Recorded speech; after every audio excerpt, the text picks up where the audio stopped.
Torre de Babel. Fato ou ficção? De acordo com a Bíblia, todas as línguas e raças do mundo tiveram sua origem em um momento determinado: a destruição da legendária Torre de Babel. Terá sido tal torre realmente construída como descrito na Bíblia? Será que Deus a destruiu e dispersou todos os seus habitantes? Terão as ruínas da torre sido localizadas por arqueólogos? Que planos sinistros um ditador moderno tem em mente para a sua reconstrução? Nós não podemos provar que a Torre de Babel existiu.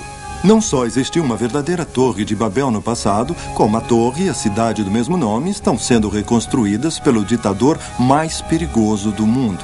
Nenhuma pessoa instruída acredita que a Torre de Babel seja um fato histórico, nem que todas as raças e línguas da Terra surgiram dessa pequena área na Mesopotâmia. A história bíblica de Babel é inteiramente consistente com todas as evidências. Quem nega esse fato está fantasiando ou então especulando. Hoje, a ideia do surgimento das raças e línguas ligadas à Torre de Babel é facilmente demonstrada pela arqueologia, linguística e genética. As torres-templos da Mesopotâmia eram centros para comunicação com antigos astronautas. Acredito que a torre era um instrumento de comunicação, não com antigos astronautas, mas com o mundo espiritual de demônios e anjos caídos. A Bíblia explica que Deus ficou irado com a primeira civilização que surgiu de Noé. Para entender isso, vamos ao início desta história como descrita na Bíblia. De acordo com Gênesis, capítulo 8, quando as águas do dilúvio começaram a recuar, a arca repousou no monte Ararat. Noé e sua família desceram a montanha para começarem uma vida nova. Deus mandara que não ficassem em um só lugar, mas que seguissem em frente, fossem fecundos e povoassem a terra. Mas os descendentes de Noé violaram a ordem de Deus. Estabeleceram-se numa planície fértil entre os rios Tigre e Eufrates. Quando começaram a construir uma torre para o céu, Deus decidiu dispersá-los. Esse relato da história de Babel é fato ou ficção? Por que essa torre foi construída e por quem? É possível que todas as raças e línguas surgiram de um único lugar, como a Bíblia afirma no Gênesis, capítulo 11? Considerando essas perguntas, vamos ver o que acontecia na terra de Senaar.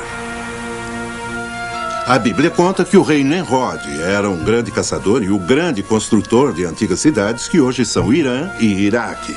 Nimrod pode ter sido o governante que construiu uma torre alta para dar fama a si e a seu povo e evitar a dispersão comandada por Deus. Temos então um duplo mistério a explorar. Primeiro, existiu de fato a Torre de Babel? Segundo, todas as raças e línguas do mundo resultaram da destruição daquela torre. Apesar da Bíblia não mencionar os eventos diários relacionados à Torre de Babel, podemos especular quanto aos episódios que ocorreram no reinado do rei Nimrod. Poderoso rei Nimrod! Escutai a palavra! O Deus dos avós de nossos avós brada suas advertências. Partam e formem novas nações. Não permaneçam aqui em ofensa a Deus. De fato, virá novo dilúvio. Destruirá essa torre. Então, qual é a queixa, Vizir? Não é queixa. Majestade, o que o velho mendigo clama na rua é sussurrado por aí. Quem é esse Deus? Qual o seu nome? Devido a lorotas de um velho, vamos largar o poder e riquezas daqui? Quem é esse Deus que me diz isso? Sacerdote! Não conheço Deus mais grandioso que vós. São tolos todos aqueles que dizem que ele enviou o dilúvio no tempo de nossos ancestrais. Ele não trará dilúvio contra mim e minha cidade. Vê essa torre. Construiremos essa torre até que alcance os céus. E dilúvio algum jamais a destruirá. O que me diz, arquiteto? Com essa torre, soberano, venceremos qualquer Deus. E serás igual a qualquer um no céu. Por séculos, céticos desafiaram a precisão da Bíblia quanto à Torre de Babel, pois acreditavam que a terra de Senaar, como mencionada na Bíblia, nunca existiu. Para entender melhor esse ponto, pedimos ao professor David C. Dowell, perito em Velho Testamento, que explicasse. Estudiosos da Bíblia questionaram a localização e mesmo a existência da terra de Senaar. Eles sabiam que a Babilônia existiu, por testemunho de antigos historiadores tais como Heródoto e Estrabo, que afirmam terem visto a grande cidade. Mas não tinham provas, fora a Bíblia, que a área perto de Babilônia fosse chamada de Terra de Senaar. Então, no início do século passado, arqueólogos acharam milhares de tabuletas cuneiformes como essa. Nessas tabuletas do Egito, Síria e reinos Hitita e Urriano, o nome Senaar consta em várias passagens.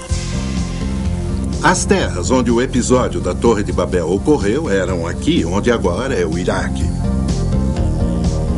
Todos os historiadores da antiguidade, inclusive Alexandre o Grande, escreveram sobre terem visto as ruínas da Torre de Babel.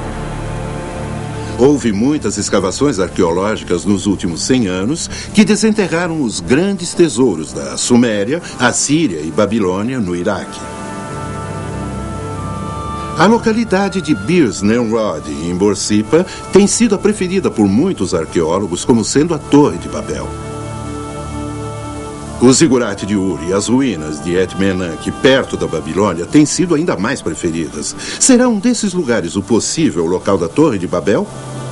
As provas arqueológicas mais fortes combinadas com relatos bíblicos favorecem a localização de Et-Menanke, que fica no Iraque, na Babilônia, 80 quilômetros ao sul de Bagdá. Esse local constou recentemente do livro de referências de seleções como sendo a localização provável da Torre de Babel. Hoje, na Babilônia, um modelo dessa torre está exposto no Museu Nabucodonosor.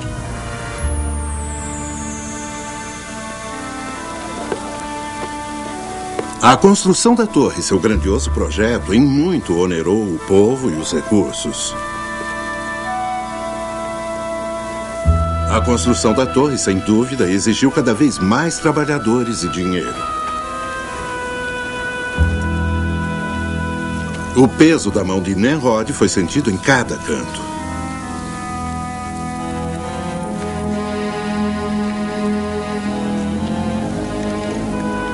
A torre era para ser mais do que um monumento à vaidade humana. Pretendia colocar Nimrod acima de qualquer competição, demonstrando sua influência e poder. Ele esperava enaltecer seu nome para que ninguém ousasse se opor a ele.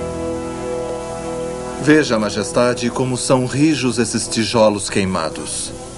Muito mais duros que os endurecidos pelo sol.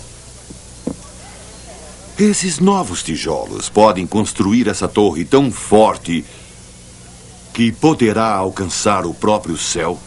Dessa torre, assim como o sol é o senhor do céu, alcançaremos o reino dos céus. E daí, Majestade? Vós e os sacerdotes poderão falar com os deuses.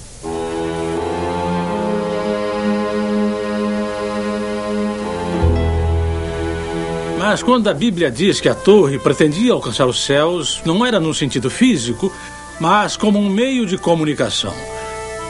Veja, eles estariam usando cristais de quartzo, como esse cristal de quartzo aqui na minha mesa. Se eles forem empilhados na altura certa, trarão ondas de rádio. O capítulo 11 do Gênesis diz que a torre foi construída de tijolos queimados. Isso significa que foram intensamente queimados. Feitos com areia e aquecidos sob intenso calor, esses tijolos teriam adquirido uma característica de quartzo, tornando-os como um rádio gigante.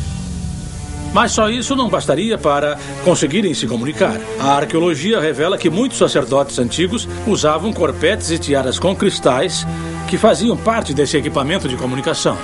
Todas as antigas civilizações conheciam o poder dos cristais para se comunicarem com os deuses.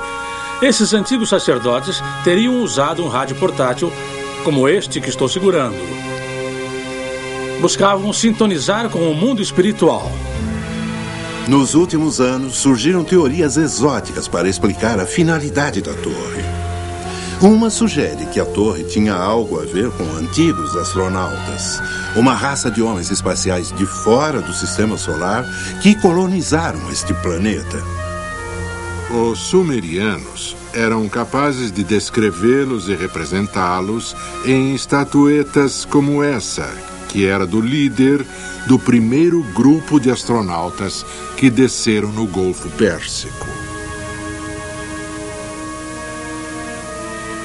Houve outros entre eles, que eram fêmeas, por exemplo, e vê-se que eram pilotos que podiam voar nos céus da Terra. Essas eram as pessoas que a Bíblia descreveu como os antigos deuses nos quais os povos antigos acreditavam. Apesar da teoria do antigo astronauta ser interessante, envolve uma total má interpretação da Escritura. A palavra hebraica Bene Elohim significa sempre anjos, seres sobrenaturais, e não astronautas ou homens do espaço. Tanto o Velho quanto o Novo Testamento confirmam que esses anjos caídos coabitavam com as mulheres na terra, as quais deram à luz aos Néfilim, os caídos, os nascidos na terra. Foi essa contaminação da humanidade que causou o dilúvio de Noé.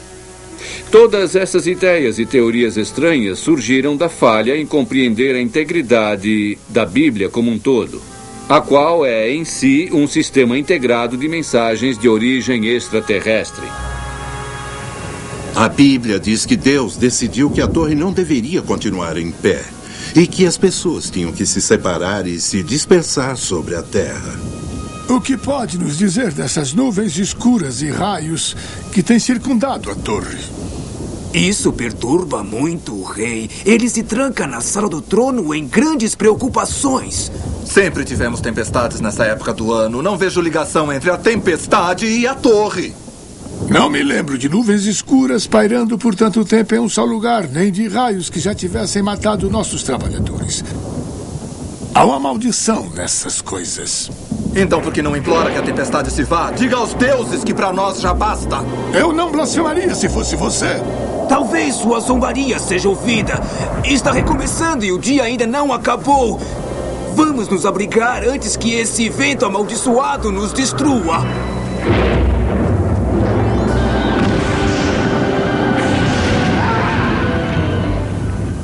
Aonde está a minha corte? Não vem! Não estão vendo, seus tolos? Está recomeçando! Por que eu estou sendo destruído? Não, graciosa majestade! É apenas o tempo novamente! O tempo e os deuses não são a mesma coisa, sacerdote! Por que não aplacaste os deuses com sacrifícios? Anseias por me ver morto? Magnífico, senhor! Queimei um boi e 2 carneiros essa manhã no altar. Não basta! Não vê como clamam por nós? Queime mais bois e carneiros!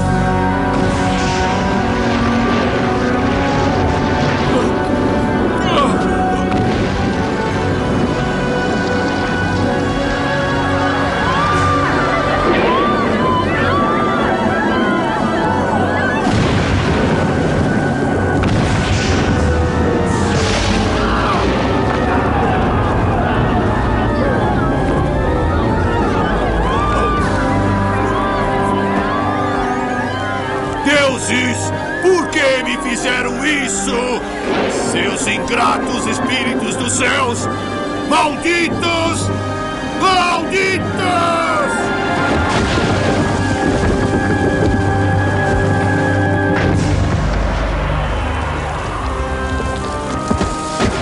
De acordo com a Bíblia, Deus destruiu a torre e confundiu as línguas do povo para que se separassem nações e raças.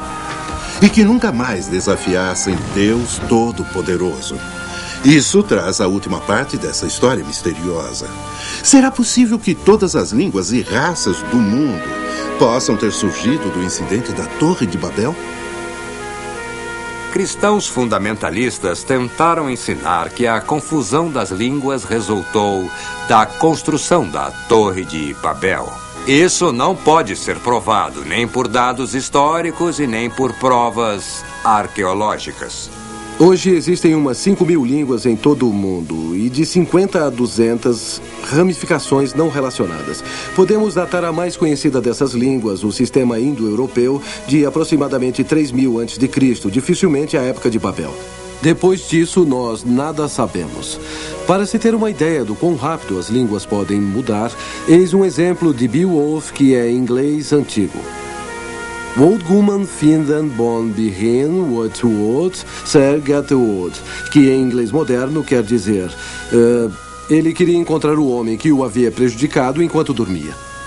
Se o inglês pôde mudar tanto assim em aproximadamente 1.300 anos, houve tempo suficiente para o ramo indo-europeu se ramificar em 100 diferentes línguas em aproximadamente 5.000 anos. Não há razão para se supor que levou mais tempo para quaisquer outros grupos linguísticos se ramificarem em suas várias denominações e derivativos. Posso demonstrar facilmente que é teoricamente possível todas as raças no mundo atual terem se desenvolvido em uma única geração após a Torre de Babel. Isso se chama tabela de Prunit. A tabela de Prunit é usada por biólogos para prever a distribuição de informação genética. Nesse caso, podemos produzir todas as possibilidades de peles raciais, incluindo os negros e os brancos, possivelmente em uma geração. Deus pode ter confundido seletivamente as línguas das pessoas, dando a indivíduos particulares a mesma língua. Ao fazer isso, ele poderia facilmente ter direcionado os pareamentos genéticos que resultaram nas distintas raças que povoaram várias partes da Terra.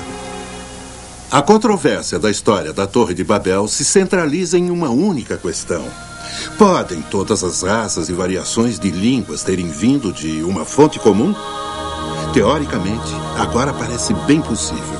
É conhecido na antropologia que o crescimento da população mundial no mundo antigo começou aqui, no Oriente Próximo, principalmente entre o Mar Negro e o Mar Cáspio.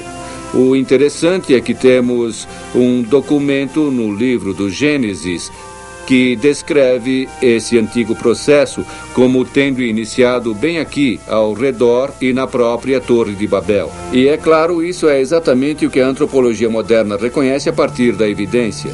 Deus confundiu suas línguas e eles foram espalhados pelo mundo. E pode-se ver no mundo todo a prova de que os antigos do passado reconstruíram aquilo que estavam fazendo em Babel. O padrão do zigurate construído na antiga área da Suméria, onde a Torre de Babel foi construída, pode ser literalmente encontrado no mundo todo. Algumas pirâmides de zigurates são idênticos e são encontrados na América do Sul, na América Central, no Camboja, na Indonésia e na Índia. No mundo todo há evidências de zigurates e torres associados a locais religiosos, comunicando-se com a dimensão espiritual. Vocês viram e ouviram argumentos sobre a Torre de Babel como contada no capítulo 11 do Gênesis. Essa história é essencialmente verdadeira ou é um mito?